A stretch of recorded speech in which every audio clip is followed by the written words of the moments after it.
So this tour has been triggered by the fact that Mahakam Hulu and East Kalimantan province are the focus for the first forest and climate program that's globally financed at large scale. The world is now committing funds to protect very large areas of rainforest across the planet. Indonesia is the world's second largest rainforest country, and they've chosen East Kalimantan as one of their key focus areas.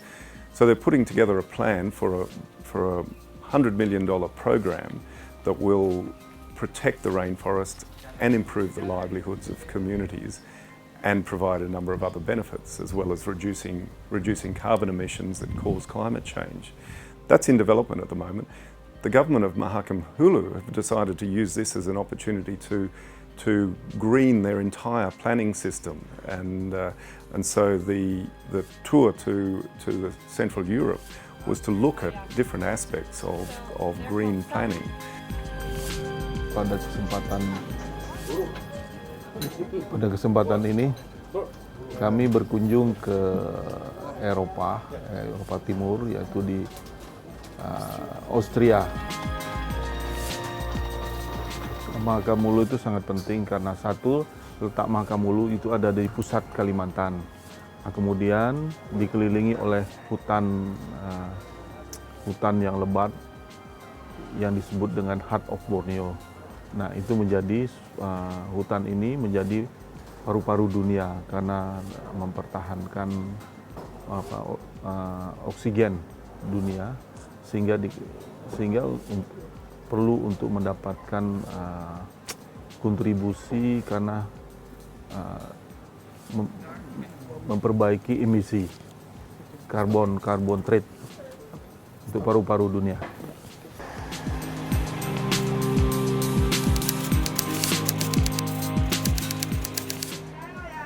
So everyone was astonished by the Zota chocolate factory. It's a very impressive factory producing chocolates, but also a very good tourism draw card.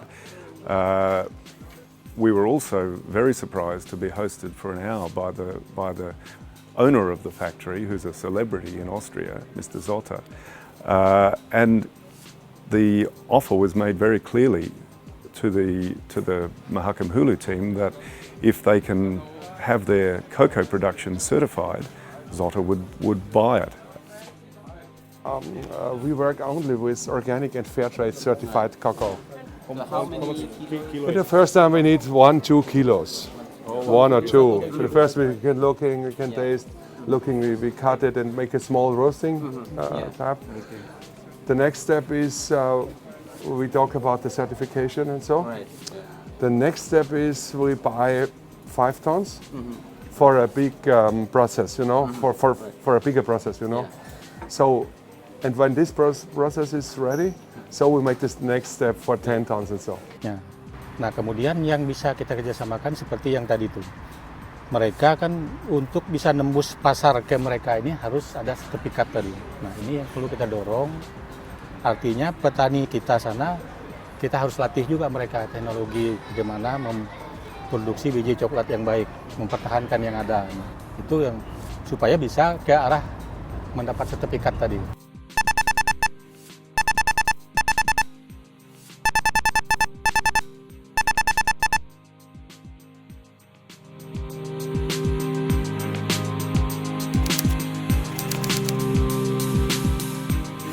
So Hofstetten in the Czech Republic was actually a much closer story to the Borneo village situation.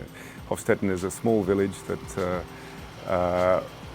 ran into some very serious economic problems a few years ago. A lot of the young people were leaving.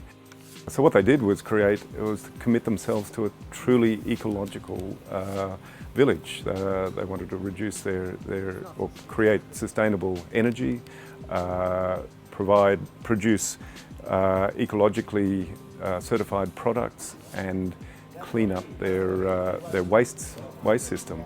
We aim on nature protection and climate protection as well. Hostettin is a very small village. It's a village of 250 people.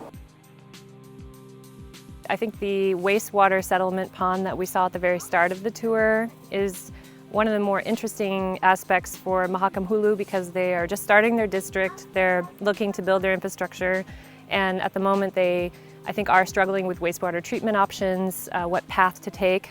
There's sort of the conventional path with conventional cement infrastructure, whereas here at Hostetten we've seen that for the same costs you can do natural settlement ponds relying on reed and the bacteria that feed at the roots on the waste. The advantage of this type of cleaning the water is that it looks nice in the landscape. The water is under the surface, so you can't see it and you can't smell it.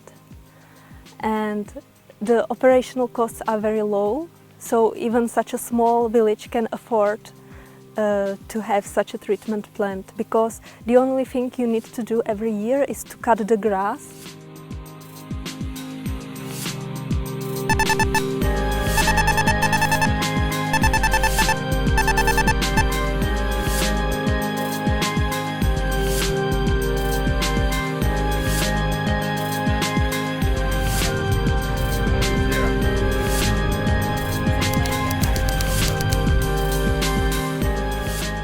So we were hosted by the International Commission for the Protection of the Danube River, which is a multi-country partnership to improve management of the Danube. And they told us how they turned what was a very polluted river 20 years ago into what's now a river that anyone can swim in, and which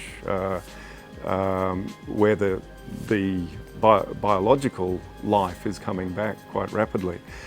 This is the challenge in Mahakam Hulu at the moment, that they have a very pure river system, which is the largest in Borneo, but that purity is only at the top of the river system. It gets dirtier and dirtier as it goes down. So, and the main cause for that is sewage, lack of sewage treatment. I would say that what most people from the outside have perceived the ICPDR to be there for, in the first 10 years at least of its existence, was mainly pollution reduction. The ICPDR, just to explain what it means that we coordinate the implementation. The ICPDR is at the level A, the roof level, where the Water Framework Directive in particular calls for a basin-wide management approach. And that means that it's no longer only national boundaries that matter for developing management plans, but there needs to be a basin-wide management plan. And the ICPDR is the tool for the countries to deliver this management plan.